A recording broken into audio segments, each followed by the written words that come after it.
मनीष झा इस वक्त नजर आ रहे हैं आपको टीवी स्क्रीन पर। मनीष झा का भी हम रुख कर रहे हैं। मनीष, आपके पास क्या डिटेल्स आ रही है?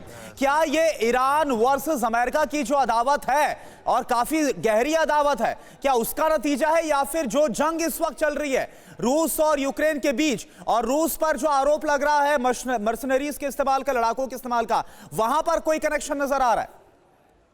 देखिए करुणा, दिलचस्प बात यह है कि चूंकि ये वो इलाका है जहां बहुत सारी जो जियो पॉलिटिक्स से चीजें संबंधित बहुत ही गहरी तौर पर जुड़ी हुई है, जैसे कि ईरान से भी कुछ खबरें ऐसी आ रही है कि हमने अपना बदला ले लिया। 2 दिन पहले जो ईरानियन नेशनल गार्ड के 2 सीनियर अधिकारी मारे गए थे सीरिया में जब इजरायली अटैक हुआ था, तो उनका कहना यह था कि हम अपना बदला लेने की कोशिश में थे क्योंकि इजरायली कुछ अधिकारी उस इलाके में मौजूद थे। तो एक कॉम्प्लेक्स ये है। दूसरा कॉम्प्लेक्स मिस्टर सिरवान बता ही रहे हैं कि अभी तेल की जो राजनीति है वो जोड़ों पर है।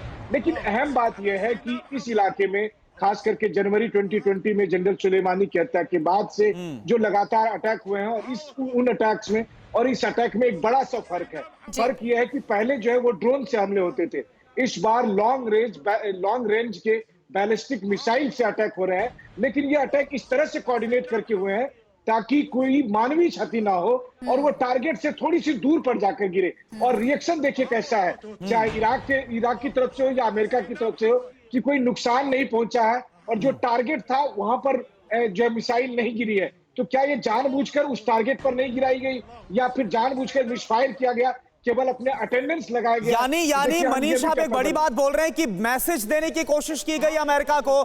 संत मिश्रा सर, आपसे इस पर मेरा सवाल है, भले ही वहां पर टारगेट डायरेक्ट ना किया गया हो, एक मैसेज देने की अमेरिका को कोशिश की गई है, लेकिन बैलिस्टिक मिसाइलों से एक के बाद एक 12 हमले, क्या अमेरिका इस पर रिएक्ट करेगा?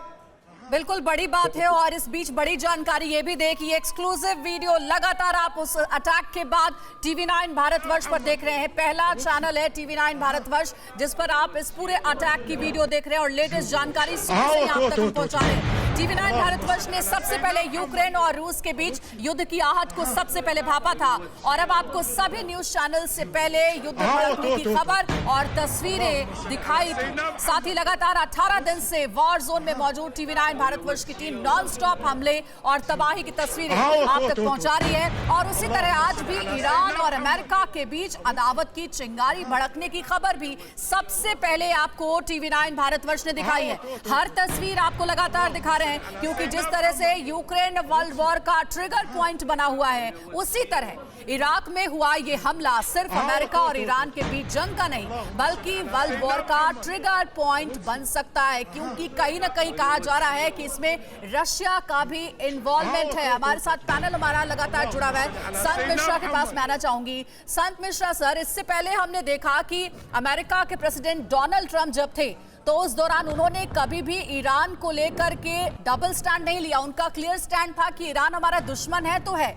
जमाना यह भी कहता है कि एक दौरान तो ईरान की सेना को आतंकी सेना तक घोषित कर दिया था डोनाल्ड ट्रंप ने, लेकिन अब प्रेसिडेंट है जो बाइडेन का क्या स्टैंड होगा इस पूरी सिचुएशन को देखते हुए? क्या ईरान से सीधे वॉर की अनाउंसमेंट भी कर सकते हैं जो बाइडेन, या फिर डिप्लोमेटिकली सिचुएशन को हैंडल किया जा सकता है?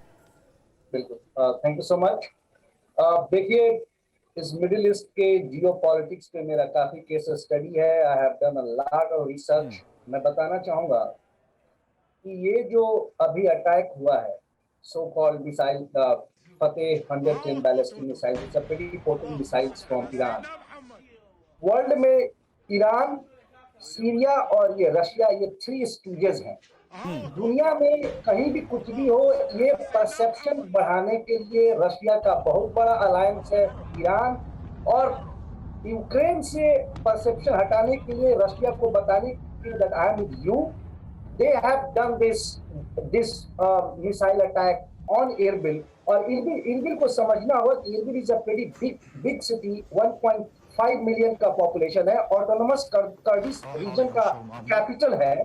सो ये कहीं ना कहीं ईरान दर्शाता है कि they are with Russia, they are not with America, and America knew that, but America wanted कि इनसे एक अच्छा रिश्ता इस्टेब्लिश हो।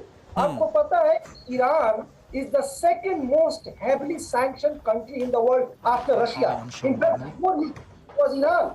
तो कहीं ना कहीं अमेरिका का ये कारनामा है। आपको पेंटागन से कंफर्मेशन आ जाएगा, लेकिन मैं अमेरिकन न्यूज चैनल देख रहा था, it was confirmed that done by Iran militia group and it's very condemnable and I believe that this may lead to war, but we hope not.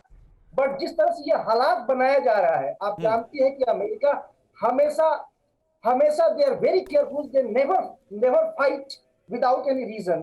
आप देख रहे हैं कि रशिया के मामले में बिल्कुल।